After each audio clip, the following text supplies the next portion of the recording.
নমস্কার, আমি আয়েশা, আপনাদের host. Any digital, visual, or any written copies of this content is considered under the Act of Piracy.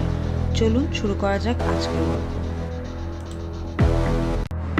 বাঙালি গল্পকথন চ্যানেলে আপনাদের স্বাগতম। আজকের গল্প লীলা মজুমদারের লেখা পদি পিসির বর্মি বাক্স পর্ব 3। এই সব ভাবছেন, হই হই রই রই করে একদল লাল লুঙ্গি পরা, লাল পাগড়ি বাঁধা, লাল চোখওয়ালা ডাকাতপানা লোক একেবারে গরুর গাড়ি ঘেরাও করে ফেললে। নিমেষের মধ্যে গরু দুটো গাড়ি থেকে খুলে নিল, আর প্রতিবেশীর সঙ্গে ছিল রমাকান্ত।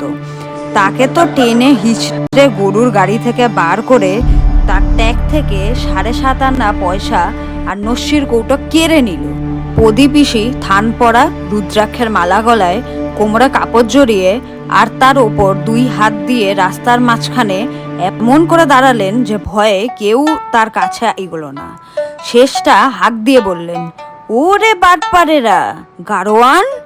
রমাকান্তকে সবাইকে একেবারে আধমরা করে ফেললি। গরুগুলোরও কিছু বাকি রেখেছিস কি না জানি না। এবার তোরাই আমাকে নিমাই খুড়োর বাড়ি কাঁধে করে পৌঁছে দে।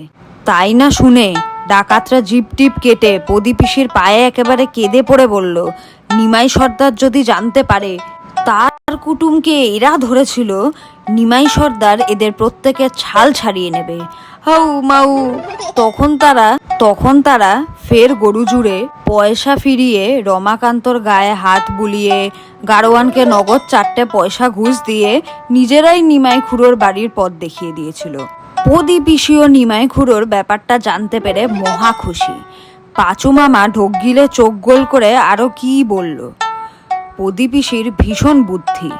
ধা করে টের পেয়ে গেলেন খুড়োই ডাকাত দলের সর্দার। প্রদীপিসি খুড়োর বাড়ি দুপুর রাতে পৌঁছেই খুড়োর চোখের ওপর চোখ রেখে দাঁতের দাঁত ঘষে বললেন, শালবনে আমাকে ডাকাতে ধরেছিল। তাড়াতাড়ি গরুর গাড়ি থেকে নামতে গিয়ে আমার তসরের চাদর খানিকটা ছিঁড়ে গেছে, পায়ের বুড়ো আঙুলে হোঁচট লেগেছে, আর তাছাড়া মনেও খুব একটা ধাক্কা লেগেছে।